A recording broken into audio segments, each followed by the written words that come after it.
Бүгін алар айрыша дулкынлана, нәкдәрістә төсле укышлары алдына чыккандагы кебек. Һәр берсе бәйгегә яңа идеялар, тәҗрибә тулы багаж һәм туган телне үстерү теләге белән килгән. Мин бу бәйгедә беренче тапкыр катнашам. Туган теле һәм әдәбияты укытучылары белән үземнең эш тәҗрибәмдә уртаклашасым килә. Мастер-класста үзем тәнкыйди фикерләү технологиясе кулланам һәм барлык укытучыларга да уңышлар теләп калам. Минем педагогик осталыгым темасына эссе, дәрес эшкәртмәләре, дипломнар һәм фоторәсемнәр тулы портфолио, мастер-класстан бер өзек һәм минем туган ягым, туган мәктәбем темасына видеороликны тәкъдим итү. Муниципаль этапта кич сынашырга алынган конкурсантларны шундый сынаулар көтә.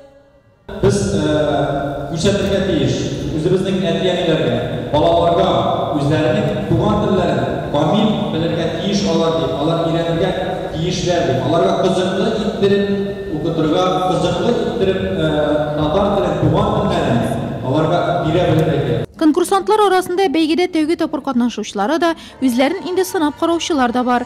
Роза Сафинаның әлеге имтиханга кабат алынуы да татар телен укытудагы заманча алымнар турында башкаларга җиткерү теләгеннән. Туган тел бәйгесендә мин узган елда катнашкан идем. Узган ел мин әлбәттә номинациядә җиңүче булсам, бу ел исендә беренче урынны алырга килдем. Мондый бәйгеләр туган тел укытучыларын бергә берләштерә һәм татар теле укытучыларын бергә берләштерә дип әйтер идем мин. Безнең укучыларыбызга да туган телне яратырга, туган телне хөрмәт итәргә, үзебезнең гореф гадәтләребезне онытмаска ярдәм итә. Безнең мәктәбебездән дә ел сайын укучылар бу бәйгедә теләп катнашалар. Һәм инде менә бу бәйге ул бик вакытлы үткәрелә, чөнки менә бу елгы булган елларда татар теле беткән вакытта инде менә бу бәйгене уздыру инде ул безнең туган телебезне, әниләребезнең, әби-бабаларыбызның телен саклау үзеннән үткәрелә дип уйлыйм.